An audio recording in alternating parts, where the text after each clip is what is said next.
Monsieur Serge Richard Mpoutou Bonsinsa, bonjour. Bonjour, monsieur le journaliste. Comment allez-vous? Oui, je vais bien et vous? Très bien. Alors, comment on peut vous présenter déjà? Entrepreneur, leader ou influenceur? Tout. Ça forme un tout déjà. C'est ce que nous sommes. Je Vous suis êtes... entrepreneur, je suis déjà leader, je suis influenceur de la jeunesse. Vous êtes de la province du Maïndombe? Oui, je suis de la province de Maïndombe. En République démocratique du Congo. En République démocratique du Congo, plus précisément dans la ville de Inongo. Dans la ville donc d'Inongo, chef-lieu de la province d'ailleurs. Oui. Alors, nous sommes très heureux de vous recevoir pour cet entretien. Merci. De quelques minutes. Okay. Comment vous est venu le goût de l'entrepreneuriat? Bon, le goût de l'entrepreneuriat ne sort pas du néant. Oui, c'est le besoin de servir qui nous a poussés à entreprendre. Donc c'est un peu ça. Ça c'est dans un sens purement bref. Le besoin de servir qui nous a amenés dans l'entrepreneuriat. Vous œuvrez dans quel secteur? Oui, je suis en train d'œuvrer dans le secteur des télécommunications, le secteur de l'alimentation et le secteur du transport. 3 secteurs principaux. Voilà. Comment vous y parvenez? C'est pas facile hein, déjà d'aborder plusieurs secteurs à la fois. Oui, c'est pas facile, mais vous savez, quand on veut, on peut. C'est-à-dire que nous avons une certaine stratégie de gestion qui puisse nous faciliter à donner des orientations à ceux qui sont avec nous, de pouvoir bien faire hein, le travail. Alors, parlons un peu du domaine des transports.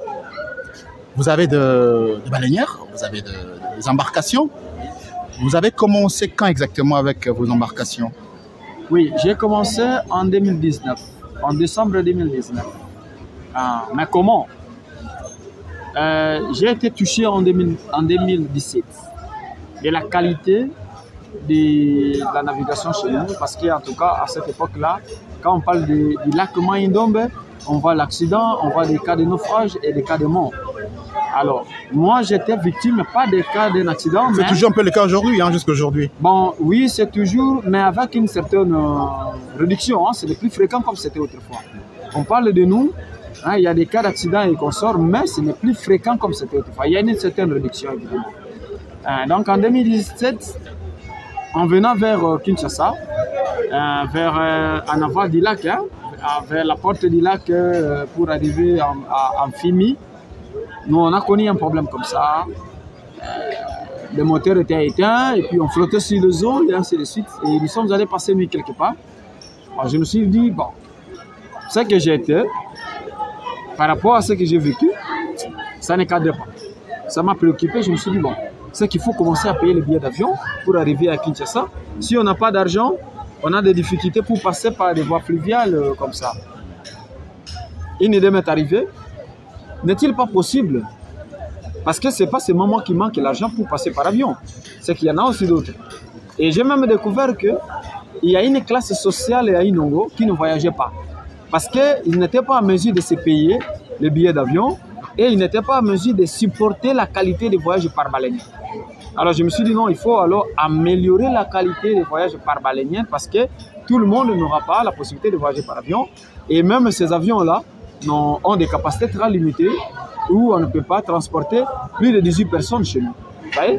En termes même du tourisme, vous verrez que s'il faut compter seulement l'avion, on a seulement 36 à 40 personnes au maximum qui fréquentent la ville de Inongo par semaine.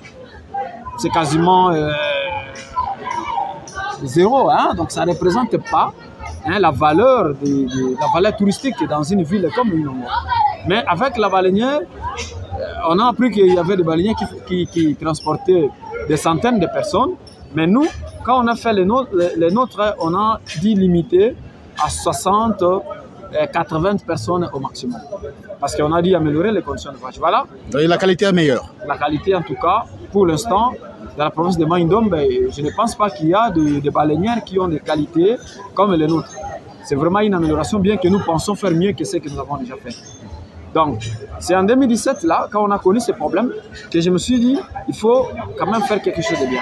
Il y a même un vieux qui était à côté de moi, qui était un ingénieur, qui était à Inongo, il devait venir à Kinshasa. Je lui ai dit, est-ce qu'on ne peut pas faire quelque chose de meilleur que ça?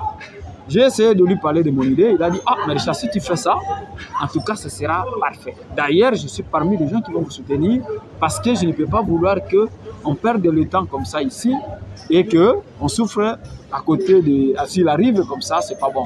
Avec toute cette insécurité, si vous avez une telle idée, je souhaite que vous puissiez les mettre à l'œuvre. Là, c'était en octobre 2017. J'ai tenté de faire, de mettre en pratique cette idée en 2018, ça n'a pas tenu. En 2019, je me suis coupé à 1001 morceaux pour y parvenir. Voilà qu'en décembre, je vais parvenir à satisfaire la population. D'abord, avec la traversée Inongo-Selengue. Voilà, parce que vous voyez, Inongo-Selengue, c'est presque un pont. C'est là où le bac fait des navettes. Mais le bac ne fait qu'un jour et une fois la semaine. Alors nous, quand on est venu avec notre idée, on a commencé à faire 2 fois par jour. En tout cas, les témoignages, s'il y en avait, vous alliez avoir des témoignages de la population au lieu que moi-même je puisse témoigner. C'était vraiment bien. Et même les jeunes d'en face ont évolué parce que je connais, il y a des jeunes qui ont eu à toller leur maison en face du côté de Basseng, les Selengue vers Basseng, qui ont nommé ça Merci Bonsissa.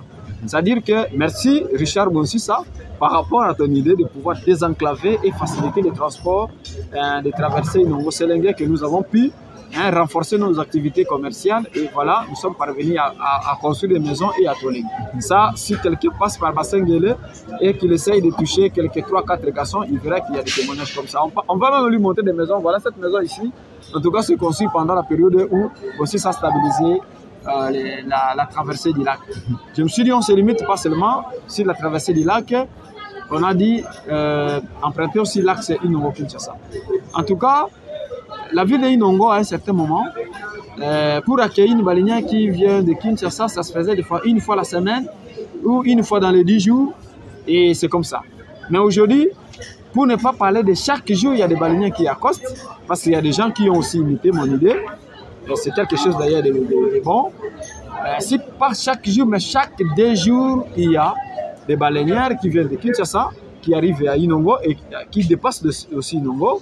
Il y a aussi des baleinières qui quittent Inongo pour Kinshasa. Vraiment, il y a un trafic moins négligeable actuellement, qui a aussi amplifié le tourisme dans les Maïndombe, précisément à Inongo, parce que je connais. À l'époque, avant le système Bonsissa, le système de navigation Bonsissa sur le lac, les services de tourisme ne percevaient pas pour les baleinières. Mais avec notre arrivée, en tout cas, les services de tourisme commencent à percevoir. Et ils perçoivent des taxes chaque jour, pour ne pas dire chaque 2 jours. Voilà comment notre mouvement a été bénéfique, même du côté trésor public. Parce qu'il est en train d'encaisser par rapport au tourisme qui se fait déjà dans les Maïndombe. Donc voilà, un peu par rapport à ce qui sort de la navigation sur ce que nous faisons à Inongo. Aussi, il fallait parler du bilan. Vous allez dire votre bilan et comment le jugez-vous? Bon, par rapport à une auto-évaluation, le bilan est vraiment positif. Le bilan est positif pourquoi? Parce que je peux même vous témoigner moi-même, vous pouvez vérifier que avant le système de navigation Bonsissa, dans les lacs, Inongo ne consommait pas de vivres frais en provenance de Kinshasa. Mais aujourd'hui, il y a des petites boutiques d'alimentation où il y a un peu de vivres frais, il y a des trucs du genre congelés à Inongo comme à Kinshasa, parce que la capacité de propulsion de nos engins font qu'on peut quitter avec quelque chose congelé ou surgelé à Kinshasa et on les ramène jusqu'à Inongo sans inquiétude. C'est comme ça qu'il y a même des mamans, il y a des jeunes qui se sont appropriés de ce mouvement. Il y a aujourd'hui des gens qui ont des boutiques d'alimentation et tout à Inongo avec des vivres. Donc c'est déjà un aspect qui prouve que notre bilan est vraiment positif. Bon, si ça c'est aussi l'alimentation, vous avez dit. Parce que nous aussi on a ça. Donc on a une boutique comme ça. Aussi ça c'est pas seulement dans la navigation, aussi ça est aussi dans le domaine de l'alimentation. C'est aussi le nom de... Pourquoi ce domaine vous a-t-il intéressé? Bon, parce que vous voyez, je voulais que je parle de l'alimentation vers la fin, parce que c'est aussi un constat que moi j'ai fait. Quand on va parler du dernier point là, sur la qualité de l'éducation et tout, je vais revenir sur... On y reviendra certainement. Oui, parce qu'il faut en parler. Mais les télécommunications, vous pouvez déjà aborder pourquoi vous avez pensé exercer dans le domaine de télécom? Oui, la télécommunication, bien sûr, parce que vous comprendrez qu'on ne peut pas être dans le transport sans télécommunication. Donc, la communication et les transports vont de pair. C'est comme ça que tu vois même au niveau national ici, le ministère des Transports est toujours avec la télécommunication. C'est toujours ensemble. C'est dans la jonction parce que la télécommunication transporte les informations et le transport aussi transporte la communication. Donc, ils sont toujours deux sœurs. C'est comme ça que vous comprenez qu'en 2017, bon, peut-être qu'en 2017, c'est une année de veille. J'ai constaté qu'il n'y avait même pas une boutique de Canal Plus à Inongo. Hein. S'il faut acheter un kit complet Canal Plus ou les réabonnements, il faut appeler Kinshasa, soit il faut venir à Kinshasa. Il y avait des gens même qui s'inquiétaient. Il a acheté un kit complet ici. L'abonnement s'épuise hein, parce que ça arrive en retard. C'est comme ça que nous sommes parvenus à installer hein, Canal Plus. Donc on est déjà partenaire de Canal Plus au niveau de Inongo, hein, dans la province là-bas. Nous gérons des services Canal Plus où les gens s'approprient des matériels de Canal Plus. La télécommunication est facilitée et puis voilà. Même avec la vente, avec la téléphonie, donc la téléphonie mobile, les M-Pesa, le Tigo Cash, les Orange Money, ça se fait déjà. Vous voyez, donc tout ça, on a compris que c'était le besoin qui se présentait au niveau de la population et nous nous sommes dit, bon voilà, il faut servir. Quelles sont les difficultés rencontrées jusque-là dans l'entrepreneuriat dans la province du Mai-Ndombe? La plus grande difficulté, c'est l'absence de banque. Notre argent est exposé. Mon argent est exposé. C'est pour dire que l'argent de tout entrepreneur dans la province de Mai-Ndombe, tout opérateur économique dans les Mai-Ndombe trouve son argent exposé en danger. Il y a même de ceux-là peut-être qui se trouvent cambriolés, sans qu'ils le disent. Il y a même des gens qui trouvent que leur argent se vole chaque jour, des fois à la maison, s'ils ont des personnes un peu turbulentes. Et voilà, la sécurisation aussi des transports d'argent de Inongo ou de la périphérie jusqu'à Kinshasa pose problème. Donc, la présence des banques ou la présence des banques dans le Mai-Ndombe et dans la ville de Inongo apparaît indispensable. Donc, cette absence-là, je vous jure, nuit et jour, nous sommes vraiment tiqués et on trouve que notre business ne tourne pas bien parce que notre argent n'est pas protégé. Donc l'économie de la province n'est pas non plus protégée. D'où le slogan Mai-Ndombe zéro Mai-Ndombe sans banque. Évidemment, parce que ça c'est par rapport à une vision que nous avons. Moi en tant qu'entrepreneur, étant touché par la réalité, je trouve que l'absence de banque dans les Mai-Ndombe est un problème sérieux que nous tous nous devons vraiment prendre en considération. Et ça ne touche pas seulement l'absence de banque commerciale dans les Mai-Ndombe, ne touche pas seulement les commerçants, ça touche même l'État lui-même. Le pouvoir public est aussi touché parce que vous verrez qu'il n'est pas à mesure de payer les gens. Il n'est pas à mesure de payer les gens en temps réel. Moi, je connais, si Kinshasa crédite le compte, le pouvoir central, par la Banque centrale, crédite le compte des salariés de l'État, aujourd'hui, à Inongo, ils toucheront l'argent 2 semaines après, 3 semaines après, voire 1 mois, 2 mois, 3 mois après, pour certains d'autres services. Tout ça, c'est parce qu'il n'y a pas de banque commerciale dans les Mai-Ndombe. S'il y en avait, dès que Kinshasa est crédité, c'est que les Mai-Ndombe aussi est crédité et en temps réel, chacun touche son argent. Mais vous voyez, le retard est payé partout et ça complique. Ça complique. C'est quoi la solution selon vous? Bon, la solution, avant d'arriver à la solution, je voulais même vous donner des exemples épineux. Okay. Qu'on connaît même des cas de mort. Hein, des cas de mort, quelqu'un qui s'est déplacé, il quitte son village pour aller rencontrer les agents bancaires ou les agents payeurs à Inongo, des fois en route, il trouve la mort, peut-être en venant, peut-être en rentrant. Okay. Je connais en 2014, hein, un chef de travaux de l'ISP Inongo a trouvé la mort juste pendant qu'il attendait le paiement de son salaire. Il était malade et que la procuration était compliquée. Il fallait que lui-même se déplace et en venant au lieu de paye, il trouve la mort. Donc tout ça, c'est vraiment des problèmes sérieux. Ce sont des conséquences néfastes de l'absence des banques commerciales dans les Mai-Ndombe, plus précisément dans la ville de Inongo. Et là, je vais chuter directement pour parler de... vous avez dit la solution ou bien... La solution. La solution, c'est quoi? Pour moi, je ne condamne pas l'absence de banques commerciales. Directement, je ne condamne pas les banquiers eux-mêmes ou les banques commerciales eux-mêmes. Vous ne condamnez même pas le gouvernement, par exemple? Le gouvernement est condamné en deuxième position. Mais ceux qui sont condamnés d'abord, ce sont les opérateurs économiques. Même moi, là, je suis condamné. Comment ça? Oui, je suis condamné parce qu'il faut prendre conscience de ce que nous faisons. C'est comme ça que j'ai parlé aussi qu'il faut activer ou animer des conférences de business responsable ou entrepreneuriat responsable dans les Maïndombe. Nous sommes entrepreneurs, mais nous ne nous prenons pas vraiment en charge. Nous ne sommes pas vraiment responsables de ce que nous faisons. Et nous ne nous rendons même pas compte des dangers que nous courons pendant que nous sommes en train d'entreprendre. C'est à nous la responsabilité. Pourquoi? Nous, opérateurs économiques, nous devons faire voir aux banques commerciales que nous existons. Et si nous prouvons aux banques commerciales que nous existons, nous manifestons nos capacités économiques vers les banques. Et je pense que s'il y a des lobbying... Mais justement, excusez monsieur Bonsissa, n'est-ce pas vos capacités économiques qui sont faibles? Oui, bien sûr que les capacités économiques sont faibles. Mais tant soit peu, on doit quand même manifester que nous avons besoin des banques. Nos minimums peuvent être gardés d'avoir la banque. Nous n'appelons pas autant de banques au même moment. Mais s'il y a une banque qui essaye de mener des études de faisabilité pour s'installer d'abord dans les Maïndombe et dans la ville de Inongo et progressivement dans certaines autres villes de la province, vous trouverez que les opérateurs économiques ont cette responsabilité-là d'accepter de garder leur argent dans la banque. C'est ça encore le point, parce que les banques peuvent venir, mais si nous n'acceptons pas de garder notre argent dans la banque, ce sera compliqué. Alors, c'est pourquoi il faut que nous puissions prouver ou manifester notre volonté ou notre souci dans les besoins d'obtenir des banques commerciales dans la ville ou dans nos cités, dans la province, pour que les banques commerciales civiles. Pourquoi je dis ça? Nous parlons de banques commerciales. Ces banques-là exercent le commerce. Ils ont besoin d'intérêt.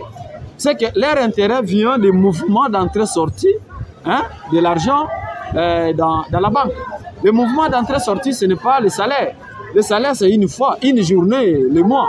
Donc on peut dire qu'il n'y a pas de mouvement, il n'y a pas assez de mouvement. Il n'y a pas assez de mouvement. Ouais. Ce sont plutôt les opérateurs économiques qui doivent prouver le mouvement, c'est-à-dire chaque jour garder son argent à la banque et peut-être dans un temps record, retirer aussi son argent à la banque pour l'exécution d'un tel ou tel autre projet. Pendant que nous faisons ce mouvement-là, c'est comme ça que ça va permettre aux banques commerciales de vivre. Donc nous avons d'abord, nous, opérateurs économiques, le devoir de nous manifester, de prouver que nous sommes vivants, de prouver que nous avons besoin des banques. Et là, sans doute, viendra la responsabilité du pouvoir. Parce que même si le pouvoir ou le pouvoir public impose ou sollicite à ce qu'une banque commerciale s'installe, mais la banque commerciale va dire, bon, qui va garder l'argent? Bien sûr, le trésor public doit garder l'argent là-bas. Les taxes de la province doivent aussi se garder à la banque. C'est aussi à considérer. Mais plus encore, ce sont les opérateurs économiques qui doivent garder l'argent à la banque. C'est comme ça que je suis en train de vouloir préparer une série de conférences pour que mes amis entrepreneurs puissent comprendre que les banques ne peuvent bien vivre dans les Maïndombe que si nous accompagnons les banques. Parce qu'ils ont besoin aux intérêts. Ils ont besoin aux intérêts, c'est qu'ils doivent bénéficier de nos trafics. C'est que nous aussi, nous devons manifester. Je connais, il y a un entrepreneur dont j'étais le nom évidemment, qui a dit, bon, je suis dans la difficulté de pouvoir investir dans les Maïndombe parce que je trouve mon argent exposé en danger. Du matin au soir, mon argent se trouve entre les mains d'une tierce personne, alors que moi, je ne vis pas en province. Je veux seulement investir. Il y aura des gens qui vont travailler avec moi. Ce sont eux qui vont garder mon argent.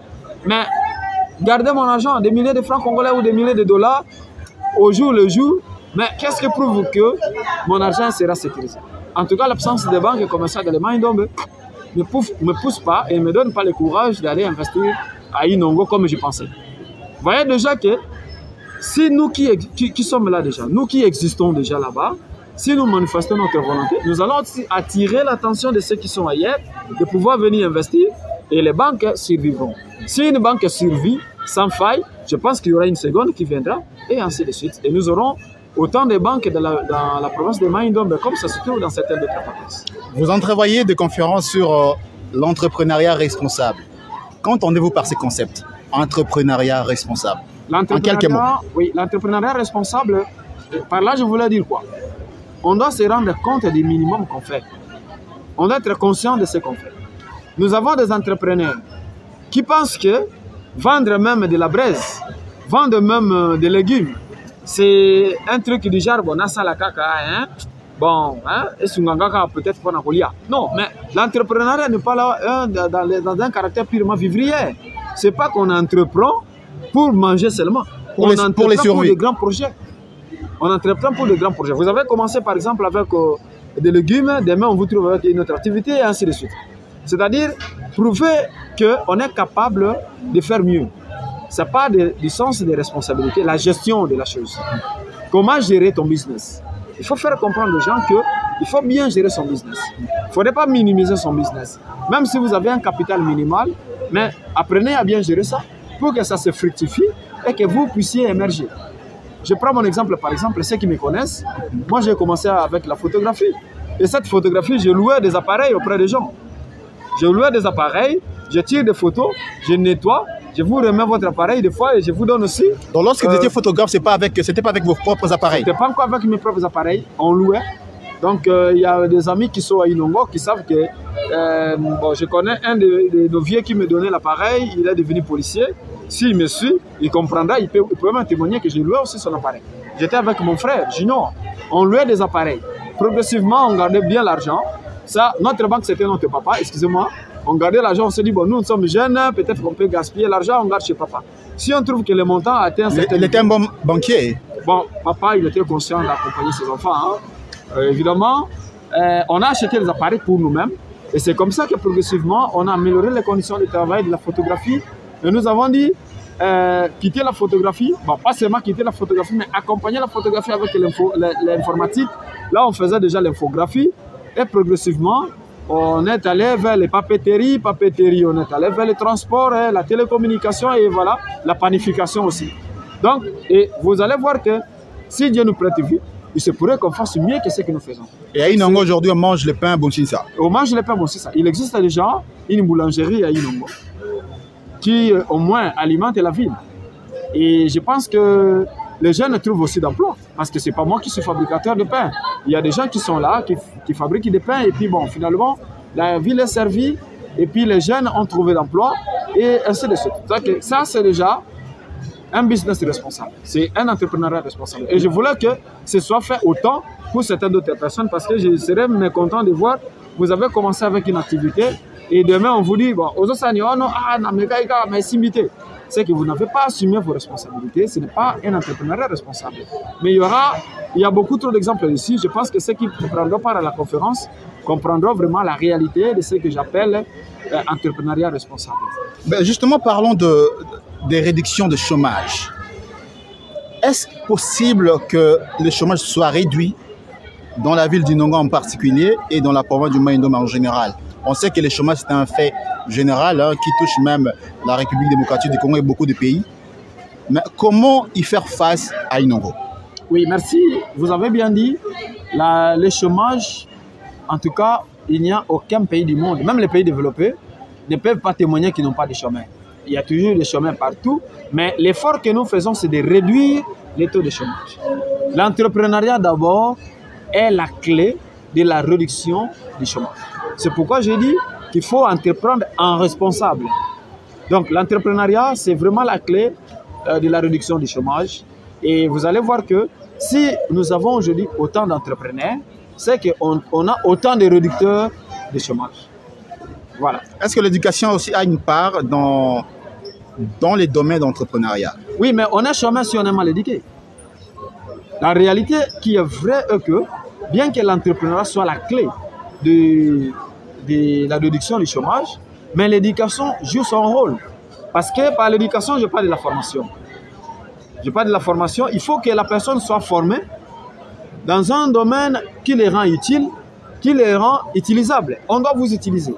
Si on ne vous utilise pas, si ce que vous connaissez ne nous pousse pas à vous utiliser, vous continuerez à chômer même si vous avez un tel diplôme, de tel niveau. Vous voyez, l'éducation, en réalité, contribue aussi à la réduction du chômage. Parce que la qualité de l'éducation fait partie, en tout cas, de la main-d'œuvre. Vous allez voir, j'ai un témoignage bizarre. Quand je parlais de l'entrepreneuriat, je parlais du domaine du transport dans les Maïndomé. Vous voyez, j'ai découvert que on parlait des accidents dans les mines d'Ombe. Ce n'était pas vraiment des accidents liés au danger du lac. Parce que moi, en réalité, scientifiquement, je ne trouve pas que le lac est un danger. Hein, le lac vraiment n'est pas un danger. Même s'il fait peur. Il fait peur de par sa grandeur. Mais en réalité, ce n'est pas un danger. Sa peur, sa grandeur et sa profondeur. La profondeur, le lac n'est même pas profond. Le lac n'est même pas profond. Ceux qui connaissent, ceux qui ont étudié le lac, c'est au maximum 8 mètres. Il y a d'endroits de moins de 8 mètres d'ailleurs. Et comme pendant la saison comme ça, il y a d'endroits où quand toi tu essayes de te jeter dans le lac, tu es debout. Hein? Donc voilà un peu. Le lac est moins dangereux que nous le croyons. Il ne faut pas donner donc, cet aspect-là, la connotation du lac Maïndombe, que c'est là où les gens meurent. Non. Le lac n'a pas un danger. Mais la qualité des prestateurs, les techniciens, les navigants, les corps navigants, beaucoup de corps navigants, pour ne pas parler de tous, la qualité de la main-d'œuvre vraiment est trop basse telle que même moi je me plains. Beaucoup de mécaniciens ne sont pas des mécaniciens classiques. Hein, ce sont des gens qui ont vécu à côté d'un autre mécanicien, bon, qui n'ont vraiment pas une notion purement classique et finalement ils se jettent.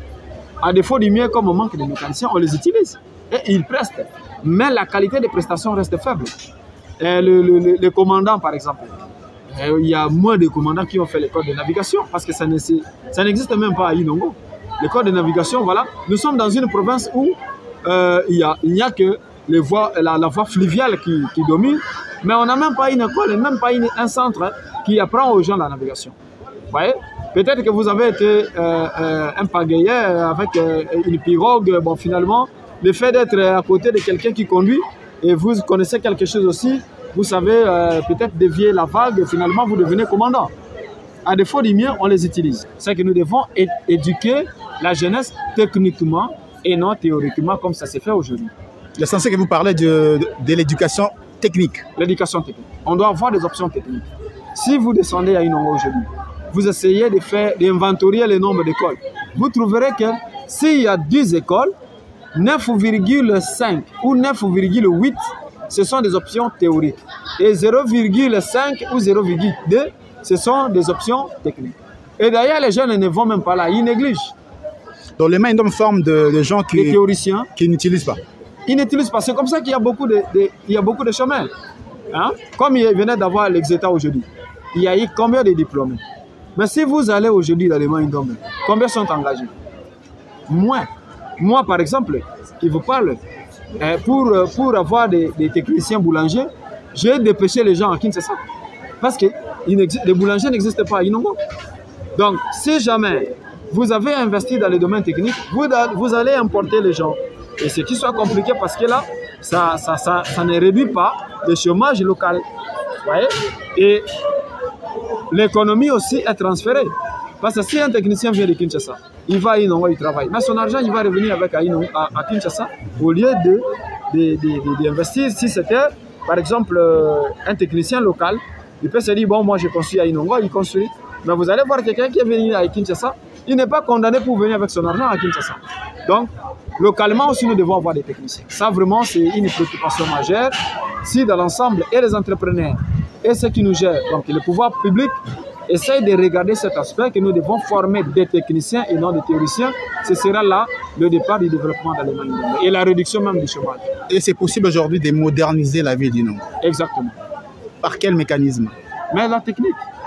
J'ai appris aujourd'hui qu'il y a le gouvernement provincial qui a eu un fonds pour essayer d'asphalter certaines avenues ou certaines rues de la ville de Inongo. Mais si tu vas là-bas, tu verras qu'ils viennent. Ces ingénieurs, ils ne viennent que de Kinshasa. Ils ne viennent que de Kinshasa. Il n'y a pas de main-d'œuvre locale. La main-d'œuvre locale n'est pas utilisée parce qu'ils ne connaissent rien. C'est qu'il faut former d'abord les gens au niveau de là-bas pour que ces jeunes gens qui sillonnent à travers la rue puissent être casés. J'ai toujours un témoignage. L'entrepreneuriat aussi dépend de la qualité de l'éducation. Si on est technicien, imaginez, quand on a un menuisier, pendant qu'il a diplômé en menuiserie, déjà il a un établi. Mais quand il a un établi, c'est déjà un établissement de la menuiserie qui commence. C'est ça d'ailleurs la naissance aussi d'une entreprise. Vous voyez? Je ne pense pas qu'un maçon a toujours besoin d'écrire « j'ai l'honneur de venir par la présente » pour... Non, un maçon est directement appelé et puis il est toujours en l'œuvre. Autant pour un menuisier, autant pour un charpentier et un électricien. Ils sont toujours utilisés. Par rapport à un pédagogue qui ne va attendre qu'une école l'appelle. Par rapport à un socialiste, bon, qui va faire quoi, je ne sais pas. Vous voyez? Par rapport à celui qui a fait la littéraire. Un de ceux qui a fait la littéraire, bon, finalement, dans la société, on va l'utiliser en quoi? Vous voyez comment nous sommes en train de former les jeunes, mais nous les préparons en chômage au lieu de les préparer en profession. Donc, nous devons vraiment avoir des options professionnelles. Nous avons quasiment dépassé nos minutes, mais nous allons quand même aborder les derniers points, parce que tout ce que vous avez dit, à mon humble avis, paraît intéressant. Mais nous sommes dans une année électorale. Vous n'allez pas postuler, par exemple, à la députation nationale ou provinciale? Oui, vous n'allez pas vous surprendre si vous trouvez mon nom sur la liste des députés provinciaux dans la circonscription ville d'Inongo. Je suis entrepreneur aussi, mais c'est la population de Inongo qui est venue m'intéresser. Ils ont dit non, nous avons vu ce que tu fais en privé, mais nous voulons que cette expertise, tu puisses le faire pour l'intérêt commun. Alors nous souhaitons que cette année... Là, on va vous voir à l'œuvre, hein, entre théorie et pratique. Parce que tout ce que vous dites, ça paraît théorique. Mais le mettre maintenant en pratique, c'est là où on vous attend le plus. Bon, parce que je n'ai pas un mandat, je ne peux pas prétendre... justement, au cas où vous êtes élu, si vous êtes candidat. Au cas où je suis élu, en réalité, ensemble avec la population que j'accompagne, la population qui m'a intéressé, en tout cas, nous allons nous mettre à l'œuvre. Monsieur Serge Richard Bounsissa, dis-nous clairement, êtes-vous candidat, oui ou non? Je suis candidat à la députation provinciale dans la circonscription de la ville d'Inongo. Et je le dis que ce n'est pas moi, personnellement, qui ai été stimulé à postuler. Plutôt, ce sont des amis. C'est la population de la ville d'Inongo qui a dit « Nous avons vraiment vu votre expertise dans les domaines privés, mais nous voulons aussi que tu puisses vraiment apporter cette expertise pour l'intérêt commun via la députation. » Donc c'est comme ça que je me retrouve dans la liste des candidats députés provinciaux. Si vous êtes élu, ça sera un mandat curatif ou nous apprenons? Oui, j'ai dit que mon mandat, si je l'ai, comme la population le veut, ce sera un mandat curatif. Curatif comment? Parce que ce sera un mandat de traitement de la province de Maïndombe, où nous allons traiter les Maïndombe sur 3 points. Nous allons traiter la province de Maïndombe psychologiquement, physiquement et économiquement. Donc, nous allons traiter la province de Maïndombe psychologiquement comment? C'est en améliorant la qualité de l'enseignement. Nous allons améliorer la qualité de l'enseignement. Par la qualité de l'enseignement, je parle de l'afflux des domaines techniques dans les Maïndombe. Nous allons nous investir pour que les Maïndombe bénéficient de la formation technique, pour que les jeunes puissent être plus dans la technique, dans la technologie, que dans la théorie, comme ils se retrouvent actuellement sur la rue, soit dans des maisons sans emploi. Donc, il faut vraiment traiter la jeunesse par la qualité de l'éducation technique. Par le développement, par les traitements curatifs physiques. Là, je parle des jeunes. Une fois ils sont formés dans la technique, en réalité, ils deviennent techniciens. C'est là que nous allons aussi avoir beaucoup d'entrepreneurs. On aura même des techniciens agronomes. Parce qu'en réalité, la province de Maïndombe est une province à vocation agricole. En tout cas, nous avons les eaux, nous avons la forêt. C'est un aspect oublié. Hein? Très suffisamment, mais on ne touche pas à ça. Les jeunes ne s'adonnent pas à l'agriculture, ne s'adonnent pas à l'agriculture en général, alors que nous avons tous les atouts. Donc, l'agriculture dans les Maïndombe n'a pas de faille. Alors, il faut encourager cet aspect pour que nous puissions aussi corriger évidemment la santé. Parce que moi, j'ai constaté, je ne suis pas corps de santé, mais j'ai constaté que dans la province de Maïndombe, nous avons beaucoup de cas de malnutrition. Mais comment est-ce que nous avons la forêt? Nous avons des eaux. Nous avons la possibilité d'augmenter l'agriculture. Donc, mettre vraiment l'agriculture à sa place. Mais Pendant que ça ne se fait pas, la conséquence c'est que nous avons beaucoup de cas de malnutrition. Et je pense que si on essaye d'aller dans certains centres de santé, vous verrez que nous avons des cas de malnutrition parce que l'agriculture est minimisée. Donc nous allons vraiment travailler cet aspect pour que le physique soit efficace. Dernier point, rapidement, l'aspect économique de votre... Le traitement économique, c'est parce que nous allons vraiment accompagner les jeunes dans l'entrepreneuriat.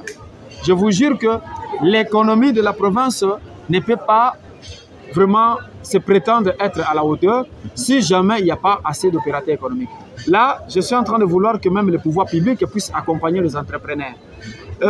Accompagner les entrepreneurs, nous là, on a constaté que, ça j'ai vu ça... vous avez l'impression que les pouvoirs publics dans le Maïndombe ne vous accompagnent pas?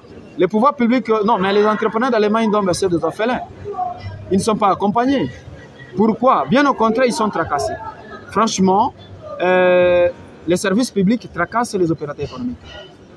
En général en RDC, mais plus particulièrement là où nous vivons, nous trouvons ça. En anglais, on dit a good government must cut taxes. C'est-à-dire que un bon gouvernant réduit toujours les taxes. Il doit y avoir la réduction des taxes. Mais il y a afflux de taxes dans la province tel qu'il y a même des opérateurs économiques qui ont peur d'investir pour dire, bon voilà, on dira l'État a se retrouver. Alors, nous devons faire en sorte qu'il y ait beaucoup d'entrepreneurs et que nous puissions participer à la décision qui puisse favoriser l'entrepreneuriat. Parce que, à mon humble avis, j'ai toujours dit que la taxe doit être considérée comme une offrande à l'église. Au Congo, nous avons beaucoup d'églises. Nulle part dans une église, on voit les pasteurs fouetter des gens ou tracasser les adeptes pour payer les offrandes. Chacun, quand il quitte déjà la maison, il sait que comme je vais à l'église, je vais payer. Mais ça doit quand même être réglementé. Ça doit être réglementé, mais à un niveau qui ne puisse pas faire du mal à ceux qui contribuent. Tu vois, le problème, c'est que la taxe doit exister, mais pas à des taux exorbitants qui puissent nuire les opérateurs économiques. Monsieur Richard Bonsissa, on est arrivé à la fin, malheureusement. Vraiment, bon, on sent qu'il y a beaucoup à dire. Il y a beaucoup à dire. Voilà, mais c'est le temps qui nous fait défaut. Oui. Donc, les médias, c'est le temps aussi. Merci. Donc, merci d'avoir été notre invité. Merci bien. Très content de vous avoir reçu. Nous vous souhaitons bonne chance. Merci bien. Pour votre candidature. Oui. En tout cas, vous êtes sûr que vous allez réussir? Vous allez gagner? Il y a plus de chances? Je suis sûr de la population qui nous a poussé à être là. Parce que la population ne peut pas se tromper. Je ne pense pas qu'une population puisse dire, bon voilà, partez nous représenter. Et puis à la fin, à la suite, avant même ce mandat, ils arrachent la confiance. Ben, donc comme je suis avec la population, je sais que je vais réussir. Et bien surtout qu'elle mange votre pain, donc elle est censée vous voter. Bon, la population est consciente de ce que nous sommes, de notre capacité. Et la population aspire même à un changement avec la confiance qu'elle va nous donner. Merci à vous, monsieur, Merci. et à très bientôt. Merci bien.